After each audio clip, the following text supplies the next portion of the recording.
Brita, welcome back to the podcast. Thank you, Bjork. It's always a pleasure to be here.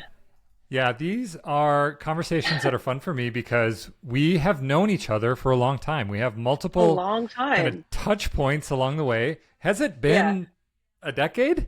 Is I that? think over a decade. So I met you in Yeah. person for the first time in Cancun at that little retreat that we went to Yeah. for that like little conference. And I think it was in 2014, twenty Sure. fifteen, maybe. So about a decade, Yep. Just a little which bit is over a wild. decade. Yeah. It proves the point, which I believe to be really true, which is like conferences can be the catalyst for so many people. That's what I know is So true many for people. Yeah. myself. And Absolutely. there's just something about like meeting up in person and learning from people in person. You can listen to a Yes. podcast, which I would encourage everybody to do. Listen to lots of Food Mhm. Blogger Pro podcasts.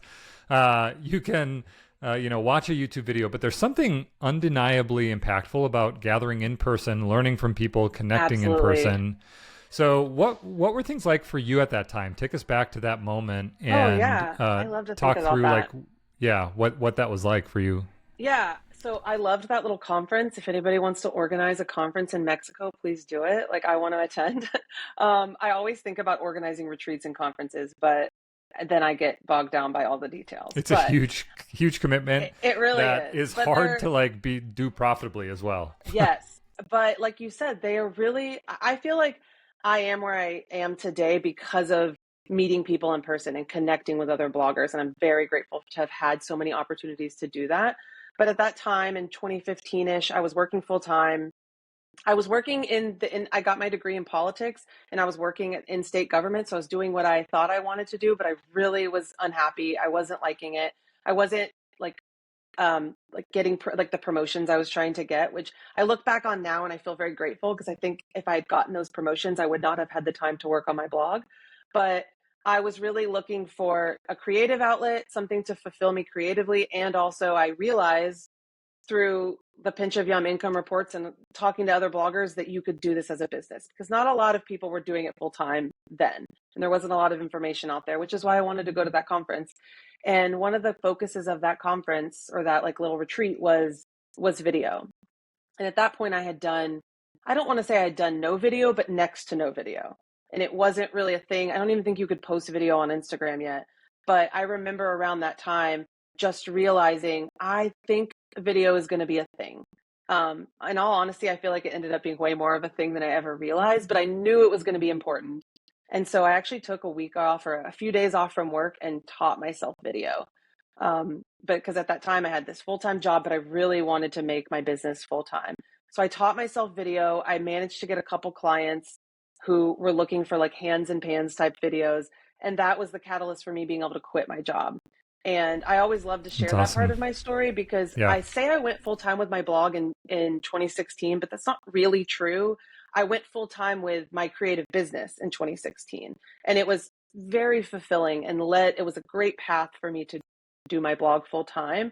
But the reality is, I want to say my blog was making on a good month, it was making 2,500 at the time, like on a good month. But I would say on from ads, I was making maybe 1,000. So it definitely was, I couldn't live off of it, but the Yeah. taking on that freelance videography work really allowed me to have that like extra. I had a client who was like, I'm ready to commit to like this amount of videos every month for like the hmm foreseeable future, and that was enough that I felt safe, like, okay, I'm just going to dive into this and take this risk. Yeah, that's great. Two things I love about that. Number one, that intense week of learning. I think Yeah. sometimes we have these things that are spinning for us and we're like, gosh, I would really love to figure out this project or I'd really like to learn this thing and we try and fit it into the margins and it just doesn't Yeah, work. And sometimes it what it takes doesn't. is clearing the calendar and doing an intense like course and courses, similar to conferences. I think Yeah. courses can change lives. Lindsay was talking about a course recently that she took just about short form video content on Hmm. Instagram and how impactful that was. Even just like two or three things, Yeah, thinking about hooks and timing and things like that. And absolutely. so love that like short, intense idea of kind of information Hmm. acquisition.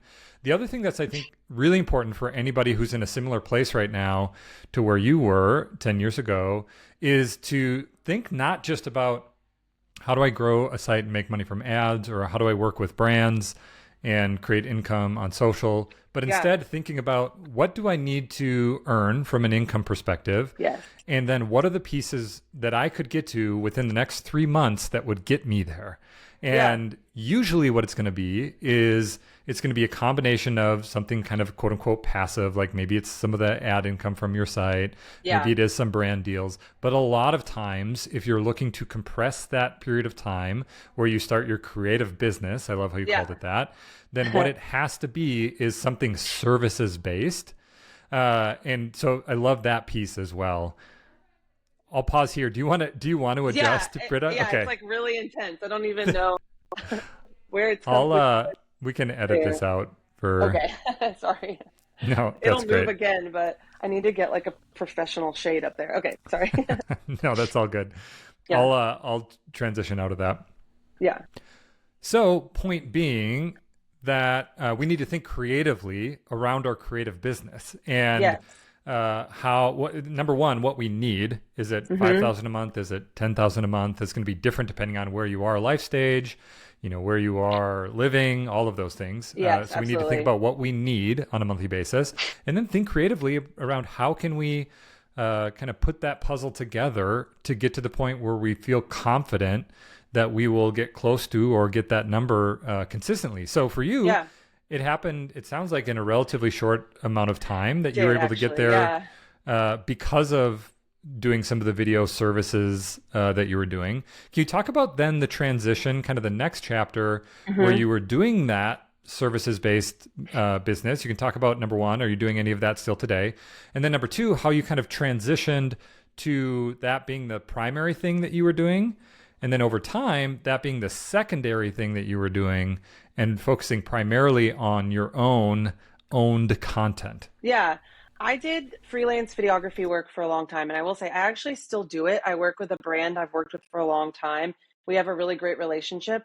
And then I actually work with two bloggers I've worked with for a long time. And at this point, I do about 3 videos a week for clients. And I I used to do 8. It used to be like a really big part of my business. But now I've kind of slowly transitioned it out, which I'm very grateful I can do. I personally only spend about 5 hours a week on it, and then I have my business partner does all the editing, but it was such a great, like, I'm so grateful for that. So for a long time I had a kitchen assistant that would come Tuesdays and Thursdays, and I would do client work all day. And then I had an editor that would edit all the videos, which is kind of the only way I was able to do so many. But I kind of just did the math on, if I hire an editor, I could do more videos and ultimately make a little bit more money than if I'm doing all of the editing. But that client work was just so great for me. And I also was really fortunate that I had a lot of clients along the way who were very generous with their time. Lee from Fit Foodie Finds was one. I worked with her for a long time, and she was just she we would do check-ins, and she was so generous sharing knowledge with me, and kind of she mentored me a little bit, which I really appreciated, and I feel very grateful for that. So I made a lot of great relationships along the way as well, and it's why I still work with a couple of the bloggers that I do. Yeah. But Lee's great. yeah, that video, Minnesota yeah, creator. We know Lee. exactly. Yep. Yeah, she's amazing. So it was just great having that. And I always tell people, if you can, find that thing that you're really passionate about, because it'll make doing that freelance work so much easier.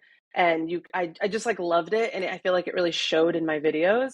And I will say, I feel like I held on to the freelance work longer than I should have. It was just regular income it was like a comfort. I stayed in that For comfort sure. zone a little too long.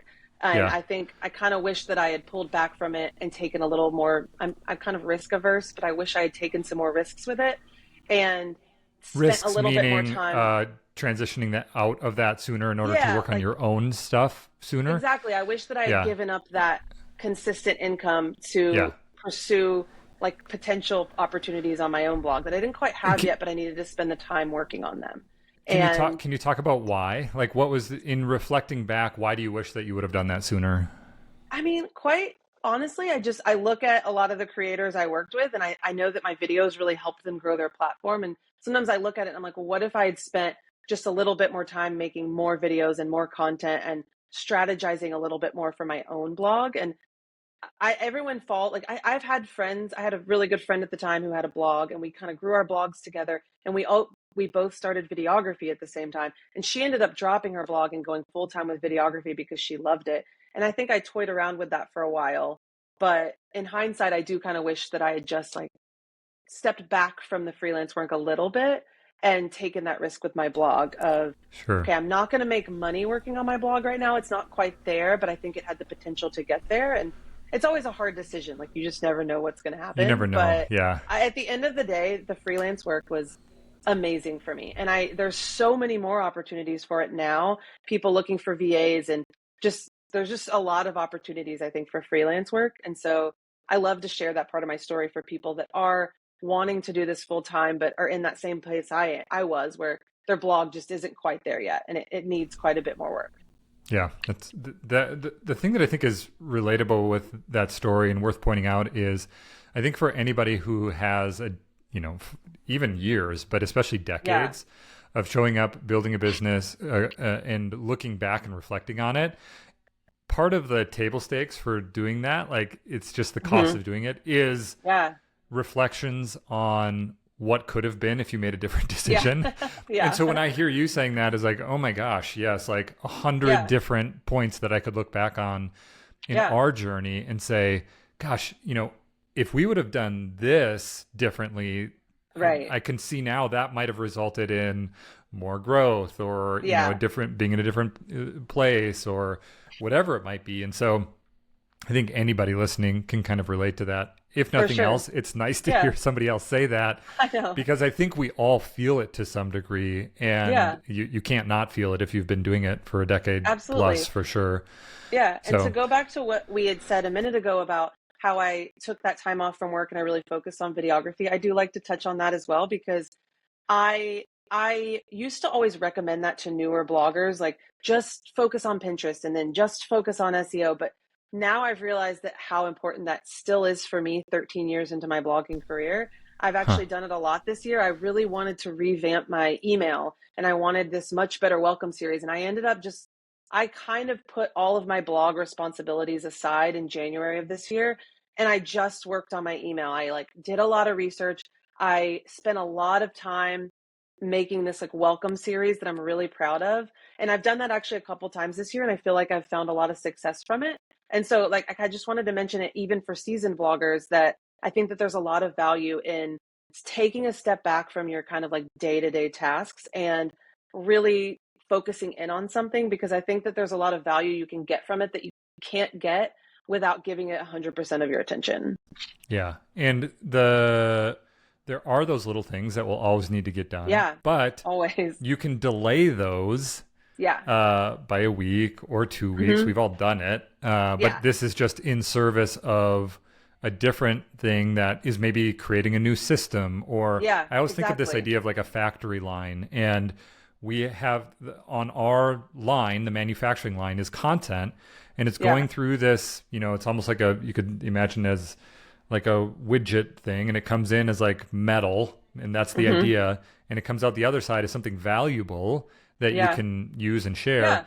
But what you're doing in that 1 week process is you're adding something to the manufacturing line. Absolutely. That forever moving forward, the email series being an example, forever moving forward, it will be a new feature on that widget that makes it for sure more valuable and more helpful. And so it's worth it to pause and focus on that. And we in this industry constantly have new things being thrown at us. And I know for me, sometimes I take a step back and I'm like, okay, I'm going to wait this one out. Do I need to dive into learning that new social media platform or whatever? Yeah. But then when I decide to do it, I've found that if I just spend a little time on it, that time is wasted than if I just really dedicate some, even just a day to it where I don't do anything else.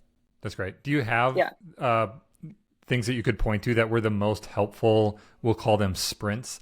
So obviously the catalyst for all of it was that learning video sprint. Have there been other sprints that you look back on, whether it was a few days or a week, that you can say, this was really helpful for me to acquire this knowledge, to create this process, I've really done it a lot over the past year. And it's a lot of it has come from talking to other bloggers, which I really appreciate. I feel like there are some people who are kind of hoarding their knowledge, and I can understand that, but I feel like there are a lot of people who are being really generous right now sharing their successes. And I'm very grateful for that because I've learned a lot from bloggers the past year. But one of them that I really did was Facebook. I learned from a friend that people were making money on Facebook. And I was like, I thought Facebook was dead. I had no Yeah, idea. So I took the time and I really learned it. And I feel like this is something we could talk a little bit about today, maybe that'd be later, but great. We can I've talk about it now as made, long as we're here. yeah, Yeah. I've made Facebook like a really important part of my business where I'm consistently making like 3 to 4 thousand from ads there. And then it's also been like a really great traffic boost for me. And that was one of the ones where I was like, I know nothing about Facebook, but I took some time off. I think it was like 2 or 3 days where I reached out to a bunch of people. I like went on like everybody's Facebook page to see like, what are they doing? How are they having success? What kind of posts are doing well for them? And then I did a lot of trial and error. And a lot of it can be frustrating, like just trying to figure out how to use Meta Business Suite because it's clunky and kind of annoying. But that's one of the areas I feel like I've had a lot of success in was taking some time to learn it, asking a lot of questions to other bloggers, and then really diving into it. And it's been a really consistent income stream for me for about the past year. That's amazing. So Yeah. I don't, at least as far as I'm aware, we don't really make much money from Facebook. We'll make like occasional bonus money from Yeah. Instagram, which is like, Yeah. you have a video go viral and it's like, Right. you have $172. It's Yeah. like, okay, Exactly. this covers part of the groceries that we needed for Yeah. this video. Can you talk about functionally how that works within Facebook? Because I think a lot of people would be interested in learning. Yeah. You talk about it as ads. So my guess is it's similar to YouTube in Yeah. that you have Exactly. content that plays on the platform and there's Yeah. an ad revenue share with that, Yeah. with the views and the ad views that come from it. But what would Yeah. your advice be for somebody who wants to learn how to create income from Facebook videos? Yeah. So I want to give a shout out to Lexi from the Crowded Kitchen because she is who introduced this to me. I would not have like dove into Facebook without her. So like a lot of credit to her. But one of the things that I want to like to mention is just that I have kind of taught my strategy to a lot of friends, and most of my friends have had success with it. A couple of them haven't, but a lot of it is consistency. I feel like I worked on Facebook for 4 or 5 months before I really started seeing results. So I want to throw that out there that it's not something you're going to go on, post a video and instantly make money. In fact, I think you have to be posting consistently for a while before you can get accepted to the program. But Sure. quite simply, they have what they now call the content monetization. I feel like the way that they monetize, they keep changing it. They keep changing the words of it. It feels like But every 3 months, Facebook is yes, going to just switch I up don't, how they brand it's something, really where the button interesting. is. Yeah, exactly. So right now I'm posting 8 times a day and I'm just making, it's kind of similar. It is very similar to YouTube. You get paid per view, whether it's a photo, a video, or a reel. And I don't think a lot of people realize this, but there's a difference on Facebook between a video and a reel, which is arbitrary and I don't really understand it. I think it has to Sure. do with where it's shown to people. They look exactly the same on your timeline, but they're technically different. Okay. So you just get money Are you per posting them in a views. different spot as well? You post a No, video and then you it's just post. everything It's is done through Meta Business Suite, but sure. I will post the same video as a video, and then I'll also post it as a reel. I am Most of my friends seem to have success with videos. They're making most of their money from videos. I'm having a lot more success with reels, and I don't know if Sure. that's just like my audience or what, but it's really interesting. So I always suggest to people do everything. I actually cut back on the amount of videos I was posting, and I post more reels because videos just weren't making me as much money. So, I mean, really, it's just getting onto Facebook and kind of like a lot of it, honestly, is going to be just learning how to use Meta Business Suite and how to schedule everything out. But to get into the nitty gritty, if people are really wanting to kind of try the strategy, is just I started out posting 4 times a day and then I've upped it a little bit as like time has gone by. But I'm posting the video. Typically, I keep the caption kind of simple, just like, I love this Marry Me tofu dish. We made it for dinner last week and it was amazing. I try and keep it very like conversational. And I often say like, I made this for dinner just to be, I don't know, kind of down to earth and real. And then sometimes I'll share the recipe in the comments, but I always put the link in the comments. And something that's really important to know is if you put the link in the caption, it will kill your reach and your video will never do anything. It Sure. has to go in Because the comments. Facebook is like, I don't want you to be linking out. And there's maybe Yeah. something within the algorithm that sees a link within a caption, and they say no, Exactly. we're not So going to show this to other people because they'll leave. Whereas that yeah, isn't it's so a part of it if it's in interesting. the comments. Sure. Right. So put it in the comments. People seem to know to go there. You also can do comment for recipe on Facebook. I don't, just because I haven't toyed around with setting it all up. It's not quite as easy as doing it on Instagram, but a lot of people have had success. And then the other thing I've been having a lot of success with, and it's actually where I'm making most of my money on Facebook right now, is from photos. And the thing I've been telling people to do is went onto my Pinterest and I looked at my top pins and I took those photos. I didn't use long pins, but I used anything that was like a normal sized image, whether it had text or not. And almost always, if it was viral on Pinterest, it'll go viral on Facebook as well. And what I've really loved about photos is that they bring a lot more traffic than videos. I don't know why. They also make a lot more money. Like if I get 100,000 views on a photo, it'll make $100, but 100,000 views on a video will only make like $15. It's Hmm. really interesting. But what I've been noticing is I'm getting a lot of traffic. And what's been really fun to watch is that traffic also has been translating into Google traffic. So I posted one um, tofu, air fryer tofu, and it went viral on Facebook. And it's just an image. And not only was it just an image, but it was a cell phone image. It was one that I just snapped with Hmm. my phone. Those Mm-hmm. actually seem to do better. I posted that with the link in the comments, and then it rose me in the rankings. It was a new blog post for me, and I Hmm. bumped up into the carousel almost instantly, which is kind Cool. of a new thing for me. Usually it takes me like a few months to really get like in the top of the carousel.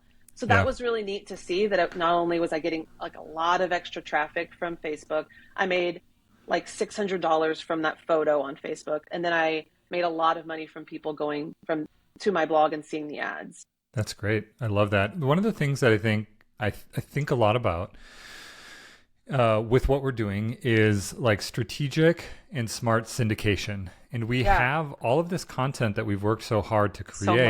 much. And there's all of these different platforms that we can post that content to and Yeah. get it in front of people. And not only is it helpful if it's just awareness, so people see it Hmm. and then they search for it on Google or they click on the link and they Yeah. come to your site, but also some of these platforms are starting to pay you for creating on Yeah. the platform as well. Which So, is really nice. which is super nice. Yeah, It is. imagine that. Yeah. A couple things that I wanted to ask as follow-up questions. You said you sometimes Mhm. share the recipe in the caption or the Yeah. comments. Okay, in the caption. I do both. I've like Sure. experimented with both. If you go and you look at my page and you scroll back a little bit, it's a little all over the place. I've been experimenting. It's kind of like, Yep, to go back to what we were talking about, I've for just been sure. trying to like try a lot of different things, give it a little bit of time, because Facebook works a little bit slower. Sometimes it takes like 24 hours for a post to start taking off. Yep, And so, or even like a little bit more time. So I try and give it a little bit of time and then go back and analyze how different things work. But what I have found is that it seems like I've just been sharing the ingredients so people can see the list of ingredients, but they have to go to my blog to actually make it. That's sure. kind of been the sweet spot for me. And I just feel like it gets people to click over a little bit more. Yep. So, and this is all through what is the name of the program you said? Like the Meta Business Suite. So just The Meta going, Business Suite is like an all-encompassing thing, right? yeah. And then is there a section within that has the monetization Yeah, you like there'll be application? like a little money sign on the left side.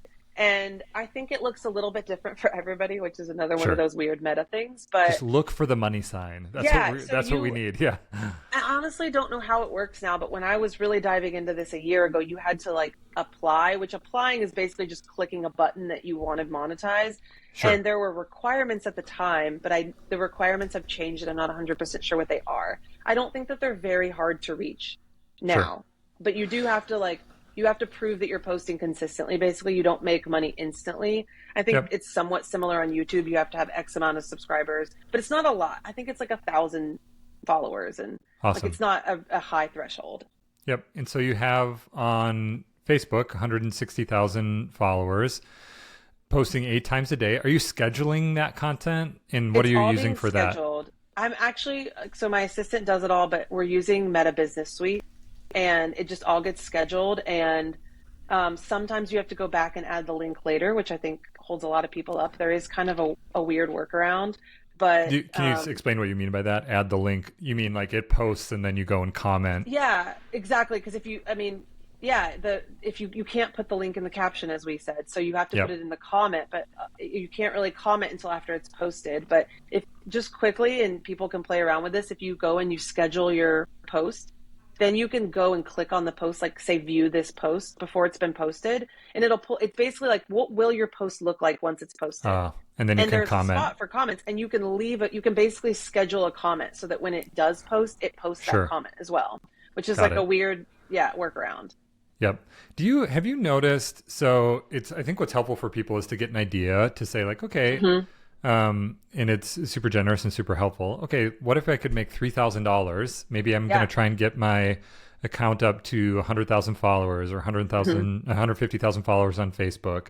Do you notice, we talk about this separation between a platform starting to become content first with the algorithm as opposed to follower first, Yeah. where you could have a smaller following, but if you're posting consistently and you have videos that go viral or Yeah. content that's seen by a lot of people, that like follower count doesn't matter as much. What is your opinion on that? As you, I know, have also grown your Facebook following Yeah. over the last year, like Yeah. 10x. uh, Yeah, I was at like 33,000, and those 33,000, I got almost all of those like 8+ years ago. Like my follower count had not grown in a long time. I actually wasn't really posting on Facebook. I kind of just huh. neglected it completely. But I do think that I have quite a few people I've talked to, like at conferences, that have 1 million followers and are making a lot less money than me on Facebook. So I do Uh think huh. that Facebook is one of those places, I think kind of similar to Pinterest, where your follower count really doesn't matter. I've Yeah. grown a lot, but I feel like most of my content is shown to non-followers. Sure. So I would say like if you have no followers on Facebook, it doesn't really matter. Like you'll have a ramp up period and it'll take you a while to gain some traction, but I don't think that followers matter on Facebook. Yep. And then the type of content that you're sharing. So you're Mhm. working with your assistant who goes in, Mhm. schedules out those, let's say, 8 different pieces of content a Yeah. day. Are you picking that like 1 month you sit down and together you look through it and you say, hey, what should we post each day for the next Yeah. 30 days? I'm And going then to be what's honest. okay, go ahead. We don't have the best system. I'm not Yeah, the which like I I think is have true for ADHD. most people Yeah. out there. Yeah. Yeah, I'm in a really special situation. My assistant is my ex-husband. We're like really good friends, and so he Yeah, works my great. business full time. So he does all of it, and I You he's trust him to loves do it. spreadsheets. I Yeah. trust him so much. He loves spreadsheets, so he made this spreadsheet. And one of the things, which actually this is important to note, is that we repost content a lot. If something went viral, we repost it at least once a month Hmm. because it will usually go viral again. And it's like I said, most of my stuff is being seen by non-followers. So it's Yeah. not like people are like, oh, she posted that again. But Right. he has this spreadsheet, and I noticed actually a couple weeks ago he was posting multiple different pumpkin recipes, and I was like, listen, I know you're following a spreadsheet, and I know you want to follow that spreadsheet, but like, I don't really think we should post pumpkin in April. Sure. Yeah. So he was like, okay, cool. I think I Noted. can like, yeah. I was like, okay, yeah, like maybe in the summer, like we'll avoid soups, like a little bit maybe, but for the most part, just Yeah. like common sense. So, but And for the he's most, like, a but lot it's of in it, the spreadsheet. yeah. So when I make new videos, I give them to him. He adds them to his spreadsheet. And then we just go seasonal. Like we often will kind of have like a quick strategy meeting where it's like, okay, Mother's Day is coming up. Just go through and find like anything that makes sense for Mother's Day. But we don't Yep. have the best organization with it. He does Sure. have a spreadsheet where he tracks anything that's gone viral. So it's easy to just kind of like go through that list of virals. And then we've kind of done the same thing with posts that do nothing. Like we've posted them 10 times once a month over the past year and they just never do anything. We kind of flag those as well. So we're not really wasting our time with them. And really, Facebook seems to do best seasonally. So just sharing seasonal content, which is kind of similar in most platforms, but seasonal content does really well. If like any holiday coming up, share a lot of holiday content and it seems to do well. That's great. Yeah. Super helpful. And I think for a lot of people, anytime they hear that, they start to say, okay, what would that look like for me? How could I think about the way that I'm sharing content and post to these Yeah. platforms? For the type of content that you're pulling in, it's not necessarily the new content that you're doing. You're always posting new content there, but it Yeah. might be something you did 3 years ago. It might be something you Hmm. did 6 years ago, Yeah, the I'm posting a best lot of is old content. sure it's seasonal. And then the Yeah. takeaway would be if you are including the link, it's in the Hmm. comments, not in the Yes. caption. And it's we've started to experiment with some of the DM type features Yeah. using Grocer's List within Instagram, but Facebook is different because you can just include links. So Yeah. like Yeah. clickable links. So all of that is super helpful. Yeah. Can you talk a little bit about, we touched on Facebook growing Hmm. from 30,000 to 160,000, also growing as a revenue platform for you, which is Yeah. great. Can you talk about just your business right now? What does that look like in terms of the most valuable kind of departments of the business? It sounds like Yeah. Facebook is a valuable one because you get traffic and income Yeah. from it. My guess is your blog is also an important source of revenue. Hmm. You do some of the freelance work. So when we talk about your creative business, what does that look like now? And then we're going to talk about short form video, how that fits in within Yeah. all of it. Yeah. And I want to be really transparent that I'm having successes this year in a lot of different places, but it's only because I've forced myself to really be resourceful. I'm in the same boat that a lot of people are in, where my Pinterest traffic is down a lot, my Google traffic is down quite a bit. And it can be really discouraging. Like, I've had some moments with it this week, but I am so determined to not give up and to not kind of be left behind. So I've really been focusing on where can I have successes and where can I kind of capitalize on things that maybe other people aren't doing. And Facebook was kind of one of them, where I realized, like, oh, this is a great area. And I'm grateful for Facebook this year because it's been such a nice success for me. And like, Yeah, some months I've had a couple months where I only made 2,500, but then I had a month where I made 5,000 from the ads. And that's like a considerable chunk of extra income that I'm very grateful for. So totally. overall, though, my business is, I'm still doing that freelance work, just because it's easy and I have these really great relationships, but Yeah, and I you make a probably lot of enjoy money. it. Like that's a I do really huge enjoy it. I do. component of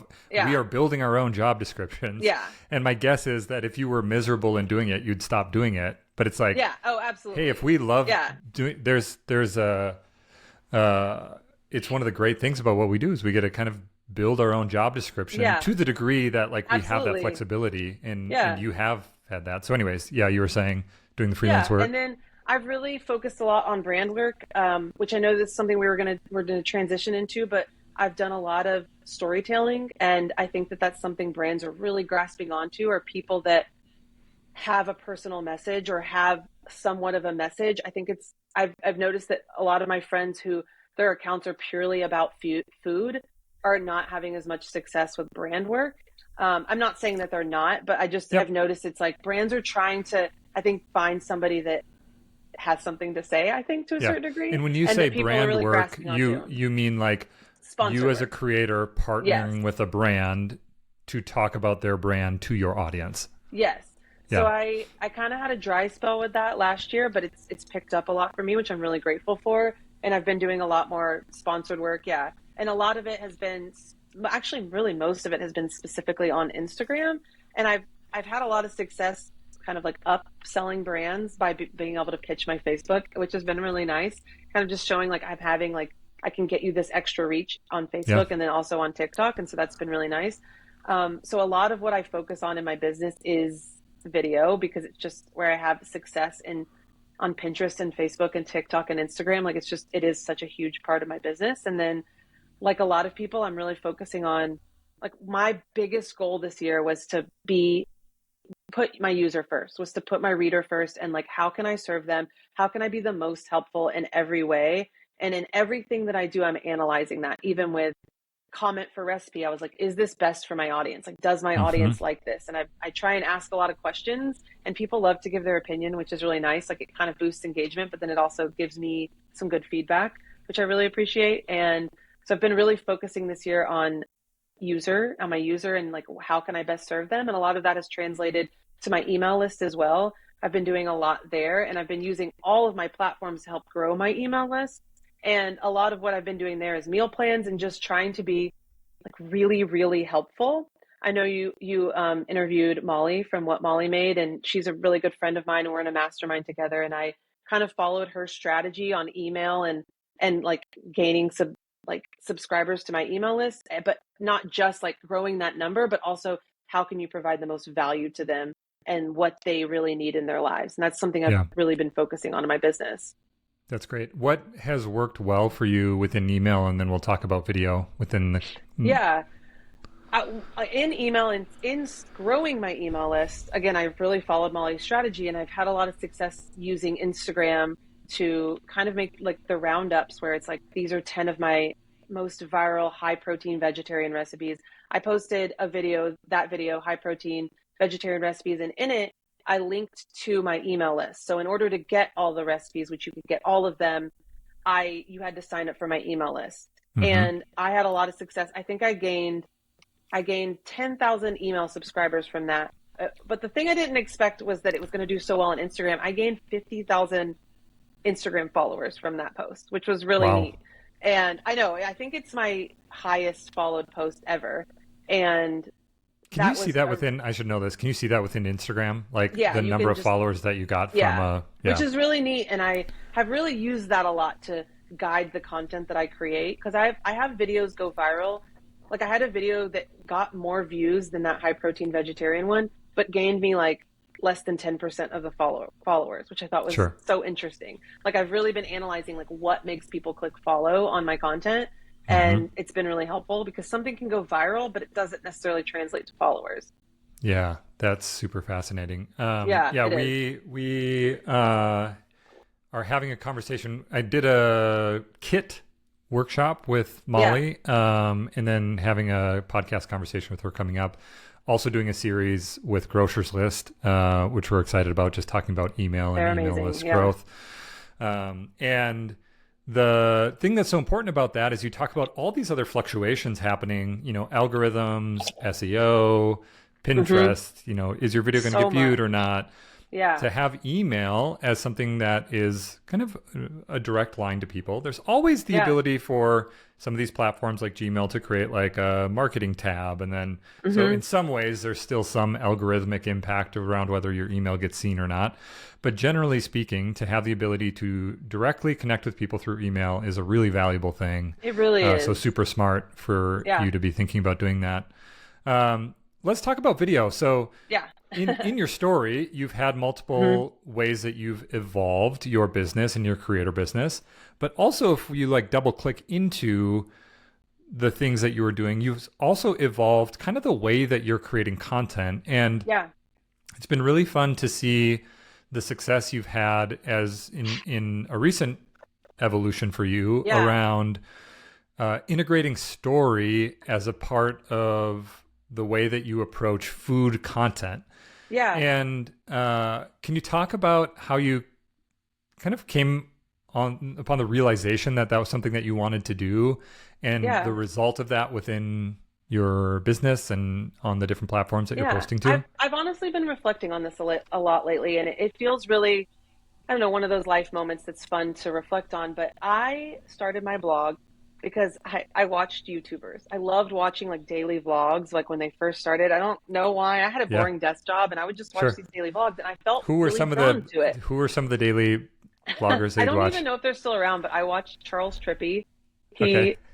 He would like vlog every single day and just like everything. And the vlogs are about nothing. Like half the time it's them like going to the grocery store, but they were just interesting, which is it's interesting now because it's kind of like common. I feel like people just like video all the most random stuff, but at the time it was like this glimpse into someone's life that you never would get before.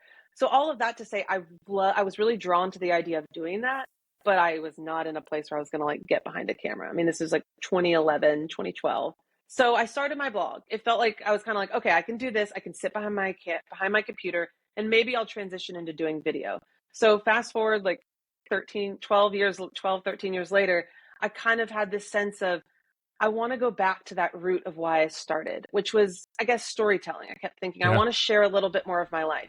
And I'll say that I know that this is not for everyone. A lot of people don't want to share their life, and that is absolutely fine. But it was just something that I was drawn to doing. And Yeah, there's a so pull there for you. yeah, And there's also on these platforms, there's a desire and an interest for people to learn about other yeah, people and to see other stories. And so there's a yeah, match there. Yeah. absolutely. And I've most of the stories, like my storytelling, I've tried to do it in a way that will really connect with people. And touch them either in a way that's like, wow, I didn't know anybody else had the same experience, or some of them I think are just interesting to listen to. But I was not having any success on on Instagram, like beginning of last year. I was really frustrated. My views were really down, and I just felt like I had no connection with my audience. And I was just posting random stuff. I was really like jumping onto the virals, which would sometimes do well, but I just felt, I was like, who do I want to be online and how do I want to present myself? And I really went back to that like idea of being a YouTuber that and sharing my life a little bit. So I used to post in stories all the time, and I had one time shared this little glimpse into my past that I was in the convent, and people like asked so many questions. So one day, kind of in an attempt to rebrand myself, I guess, I didn't think about it a lot in that moment. I just knew, I was like, what I'm doing on Instagram isn't working. I'm going to try something new. And so I decided, I was like, what if I make a video and I don't talk about the video? And so I had a video, my Hmm. first one, it was for these like tofu burritos.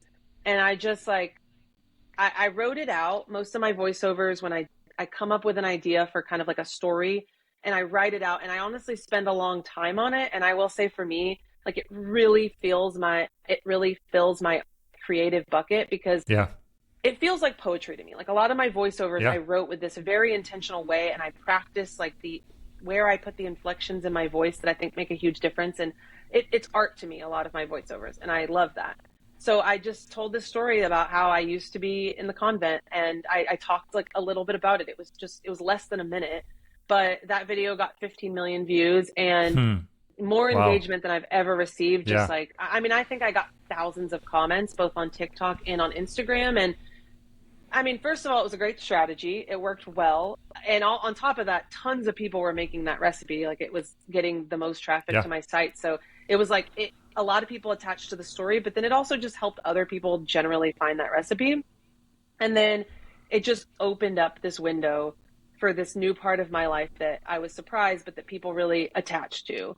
Uh-huh. And it's honestly was very therapeutic for me in a lot of ways, because it was a part of my life Yeah. I hadn't talked about a lot. I And processed when you through a say lot through my convent, for videos. those who aren't familiar, it's Oh yeah, like you I was a were nun in a a nun. convent for Yeah. a year. I was like in like the beginning stages of it, Sure. and I was very Catholic at the time, and I went in and then decided it wasn't for me. And um, I've tried to be very respectful throughout all of it, because I have Sure. so much respect for anybody with religious beliefs.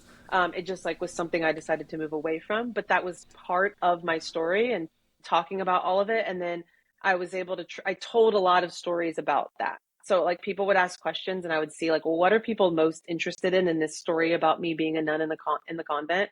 And Yeah. then I would just make these videos where I would talk about it. I seemed to have the most success when I would like very lighthearted bring it back around to the recipe.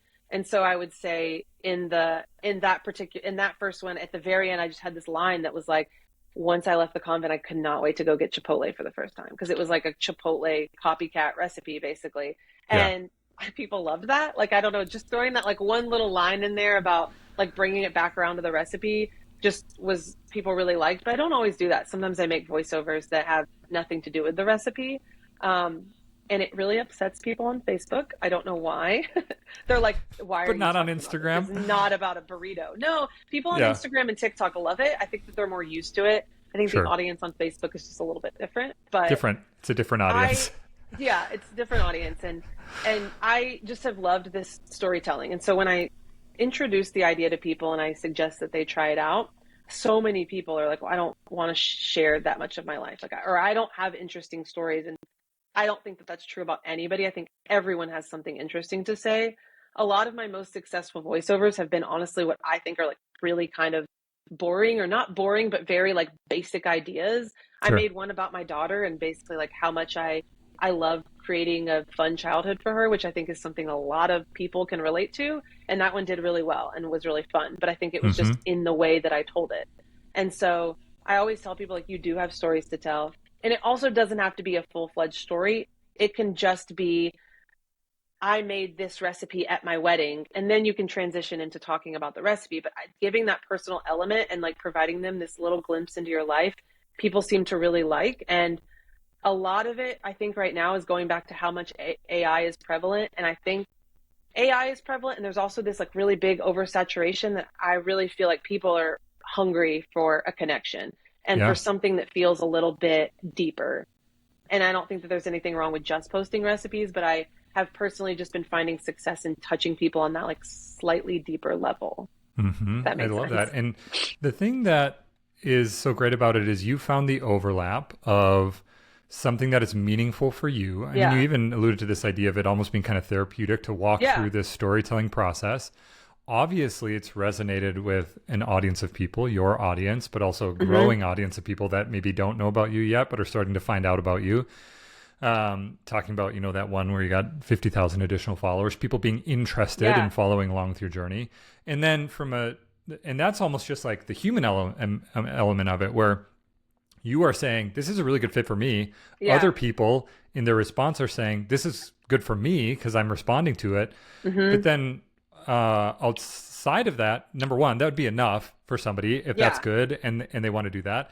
But also there's like a strategy component to it, Hmm. which is For helpful sure. if you are doing this as a business Yeah. because you are seeing people respond to it. And you also alluded to the fact that brands are interested in it. And I think all Yeah. of it comes back to that idea of humanity and Yes. us connecting on a human level for certain things. There are certain ways that people have created content that are going away. They don't need a human Yeah. element. It's like, how long do Right. you boil an egg?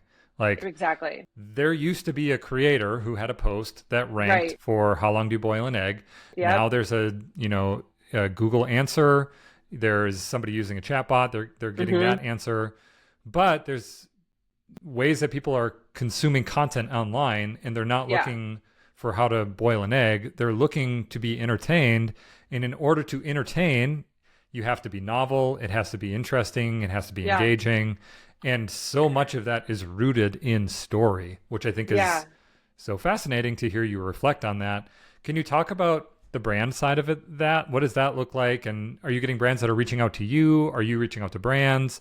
It's How does mostly that? brands reaching out to me, and I'm trying to do a better job of asking brands how they found me, because you just get emails and I'm like, I'm always a little curious. But one of the things I've noticed is that quite a few last year when I would work with brands, I a lot of times that my brand partnerships weren't doing as well because people got really used to this storytelling element from me. But then a brand would come and they would just want me to be like, you can get this product at Walmart. Sure. It's new, and that it doesn't Transactional. really necessarily fit with my brand. And so what I've noticed lately is it's like as brands are discovering more of who I am and what my brand is about and what my audience wants from me is like they're really attaching on to the storytelling.